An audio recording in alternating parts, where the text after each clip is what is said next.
हमको स्वस्थ गायें दिखाई गई उस तरफ। आप देखिए ये सब गायें हैं यहाँ पर जो कि स्वस्थ हालात में है। एक गाय के ऊपर सरकार कितना आपको बजट देती है? मात्र 30 रुपए का अनुदान दे रहे हैं। अब रख रखाव यही है, चारा और गन्ना कटवा के हम, जिसे भूसा महंगा हो गया 12 रुपये किलो और 30 ही रुपये सरकार से मिलता है।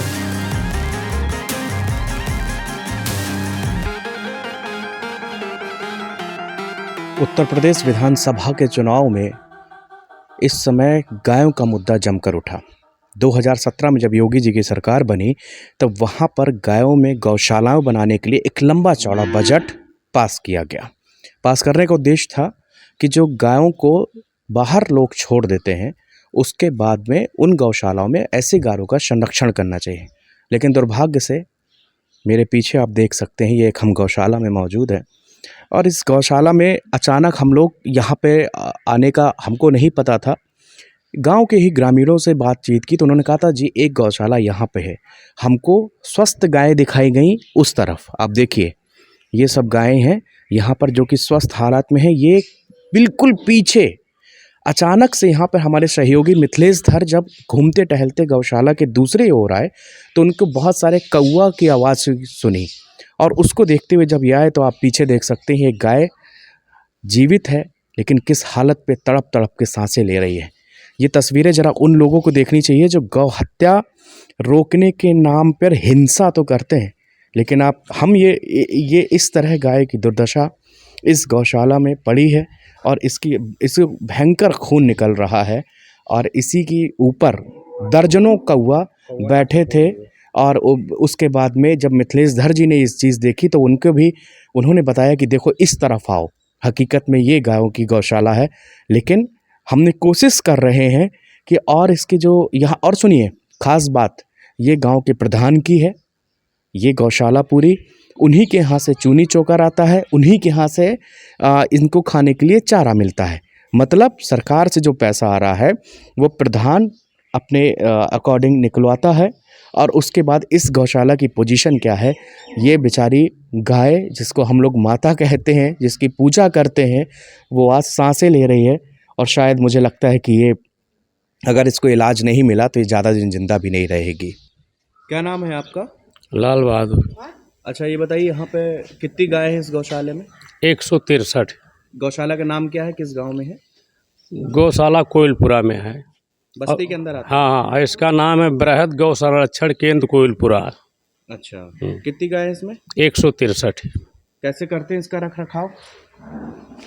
अब रख रखाव यही है, चारा और गन्ना कटवा के हम, जिसे भूसा महंगा हो गया 12 रुपये किलो और 30 ही रुपये सरकार से मिलता है, तो हम गन्ना कटवा के अपना उसी 12 रुपये में, जैसे 2 किलो भूसा और चोकर होता है, ये गन्ना जो है उसमें 5-6 किलो हो जाता है।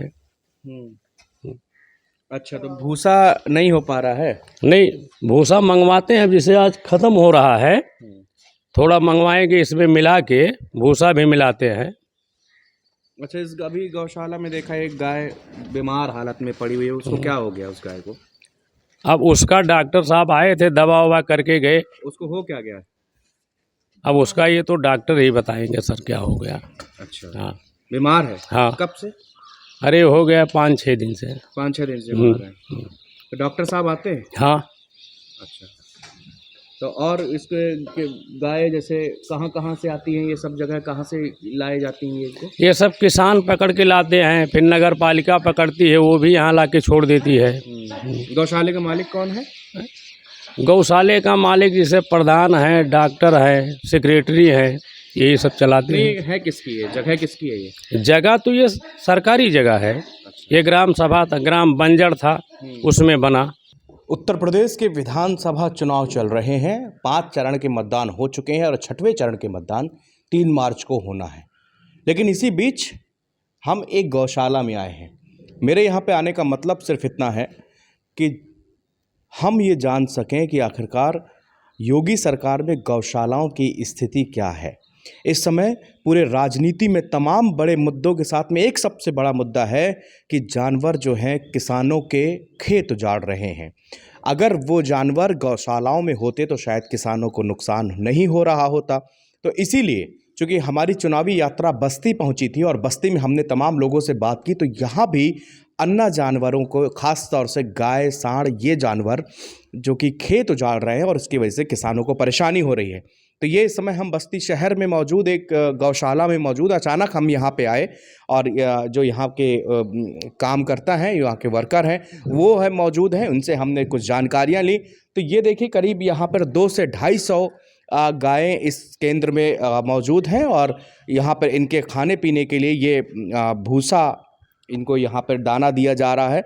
और ये गाय जैसा कि हमने इनसे बात की और अभी हम बात करेंगे भी इनसे, तो बहुत ज़्यादा जो बाहर आवारा जानवर घूम रहे हैं, या फिर पुलिस ने तस्करों से जो गायों को पकड़ा है, जो वन हत्या के लिए जा रही थी, उनको जो बरामद किया, वो गाय भी यहाँ पर लाके इस शेल्टर कह सकें जहाँ पे गाय यहाँ पे रुकी गई। तो आप देख सकते हैं ये पूरी गाय है। यहाँ पर नगर पालिका की जो गाड़ी है उसको रखा गया है ताकि इनका जो कचरा है, वहाँ का गोबर है या और भी जो साफ़ सफाई रखी जा सके। तो इनसे ज़रा हम बात करते हैं जो यहाँ पे इनकी गायों की देखभाल करते हैं।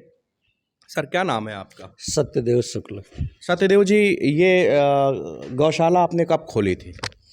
ये 14 जनवरी 2019 को माननीय मंत्री जी ने इसका लोकार्पण किया है। लोकार्पण किया था। कितनी गाय हैं अभी तक इसमें? इसमें 210 हैं। 210 नर और मादा मिला करके 210। अच्छा, कितनी कैपेसिटी है इसकी पूरी? मतलब कितनी गाय और सांड इसमें आसानी से आ सकते हैं? देखिए, यहाँ तक जो 210 हैं इसमें हम मानते हैं कैपेसिटी से अधिक हैं, क्योंकि इनके लिए विचरण का स्थान यहाँ हमको नहीं मिल पा रहा है। क्योंकि ये शहर के अंदर है तो ग्रामीण वातावरण भी नहीं है, जिससे कारण ये बाहर चरने वरने की कोई सुविधा बाहर हम नहीं कर सकते, क्योंकि बाहर जाएंगी तो भग जाएंगी और प्रतिदिन हम कहाँ इनको इकट्ठा कर सकते हैं। अच्छा, इनके संचालन के लिए कितने लोग यहाँ पे कार्यकर्ता हैं? यहाँ पर 9 लोग हैं। 9 लोग हैं। तो आप लोगों को तनख्वाह मिलती है या फिर यहाँ पे आउटसोर्सिंग के माध्यम से रखे गए हैं और इन्हें 300 रुपये प्रतिदिन के हिसाब से मानदेय मिलता है। अच्छा, एक गाय के ऊपर जैसे हम मान लीजिए 210 गाय, 210 बताई आपने, तो एक गाय के ऊपर सरकार कितना आपको बजट देती है? मात्र 30 रुपये का अनुदान दे रहे हैं एक पशु के संख्या के हिसाब से। मतलब प्रति पशु 30 रुपया उस रोज का। तो क्या ये पर्याप्त है? पर्याप्त नहीं है, कम से कम 70 रुपये होना चाहिए, कम से कम। यहाँ नगर पालिका की जो हमारी गाड़ी है, इससे हम अपशिष्ट मंगाते हैं मंडी समितियों से, तो उससे हरा चारा का हो जाता है। और फिर कोई श्रद्धालु आते हैं तो उस हिसाब से इनको थोड़ा सा अगर खिला देते हैं, गुड़ वगैरह, वो पा जाते हैं। यहाँ पर हम भूसा और चोकर देते हैं, जिसमें नगर पालिका मदद करती है, और नमक भी हम देते हैं, उसकी व्यवस्था अतिरिक्त करते हैं। और मतलब ये समझ लीजिए कि जो श्रद्धालु हैं, जो गाय को पूजते हैं, वो लोग आते होंगे तो उन लोगों कभी कभी चना गुड़ खिला देते हैं, लेकिन वो रेगुलर नहीं है। हमारे यहाँ भूसा, चोकर, नमक और पानी के साथ हरा चारा के रूप में मंडी समिति का अपशिष्ट लाते हैं। अच्छा, सरकार की तरफ से जो 30 रुपये का पेमेंट आता है प्रति पशु, ये आ जाता है आपको महीने में 1-2 महीने? ऐसा तो नहीं कि उस पेमेंट में भी लेट लतीफ़ होता हो? हम नगर विकास विभाग से जुड़े हैं। नगर विकास विभाग ने वित्तीय वर्ष 21-22 का भी को पैसा नहीं दिया है। स्थानीय व्यवस्था के रूप में जिलाधिकारी बस्ती ने 10 लाख रुपए हमें इस शर्त पे दिए हैं कि जब नगर विकास विभाग दे देगा तो आप वापस कर दीजिएगा।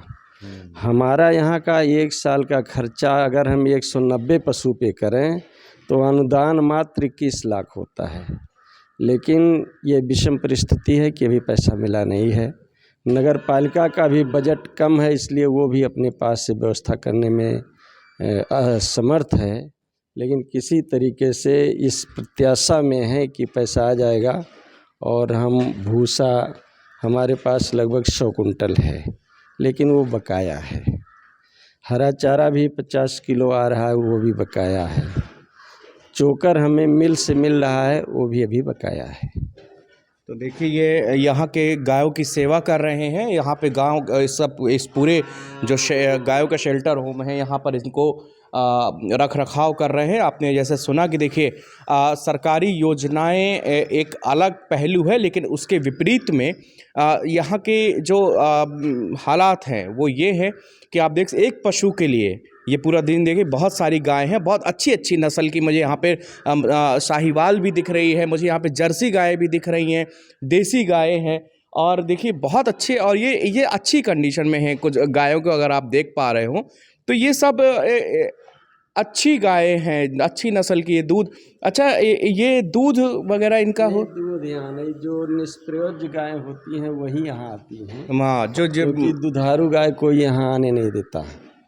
हम निष्प्रयोज्य गायों की ही सेवा यहाँ कर रहे हैं। देखिए ये गायें हैं। आज जैसा कि लोग जो है जो गायों को बड़ी सेवक मानते हैं कि हम गायों की बड़ी सेवा करते हैं, लेकिन वही लोग हैं जो दूध के बाद में इन गायों को बाहर निकाल देते हैं, क्योंकि अब ये दूध नहीं देती, तो जब दूध नहीं देंगी तो खाएंगी तो खर्चा होगा। तो ऐसी मानसिकता के लोग भी गायों को माता कहते हैं और पूजनीय कहते हैं। लेकिन हकीकत आप यहाँ पे इनसे सुन रहे हैं, क्योंकि ये केवल 210 गाय नहीं, इनको एक आइडिया है, और यहाँ पर कैपेसिटी से ज़्यादा भी गाय यहाँ पर हैं। लेकिन अच्छी बात यह है कि इतनी विपरीत परिस्थितियों के बाद भी यहाँ पर साफ सफाई दिख रही है। लोग देखिए, आपको कर्मचारी दिख रहे होंगे जो कि गोबर गाय का है साफ कर रहे हैं। इसके अलावा गाय बंद ही नहीं है, आराम से वो इस पूरे जो जितना भी सेंटर है यहाँ पर घूम फिर रही हैं। ये वृद्ध गाय हैं ज़्यादातर, मैं देख रहा हूँ छोटे बछड़े भी हैं, बच्चे भी हैं, और ये गाय हैं, ये देखिए विचरण करती हुई है। हाँ, खाने पीने के लिए अपना यहाँ पर उनका साधन है। फिलहाल हम कोशिश करते हैं कि ये सरकार तक ये बात जाए कि 30 रुपये प्रति गाय के हिसाब से जो प्रतिदिन का इनको मिल रहा है, उसमें भूसा, चूनी, चोकर, अच्छी डाइट जो होती है एक पशु की, वो मिलना ज़रा मुश्किल है, जिसके कारण से और बहुत सारी गौशालाओं की स्थिति जो है वो विपरीत भी है, जहाँ पर लोग उस 30 रुपये सिर्फ गाय का नाम लिख देते हैं और वो उसके से पैसा निकाल रहे हैं, लेकिन गाय शेल्टर होम में नहीं रहती। मेरे सहयोगी मिथिलेश धर के साथ मैं विनीत त्रिपाठी, नवभारत टाइम्स, बस्ती।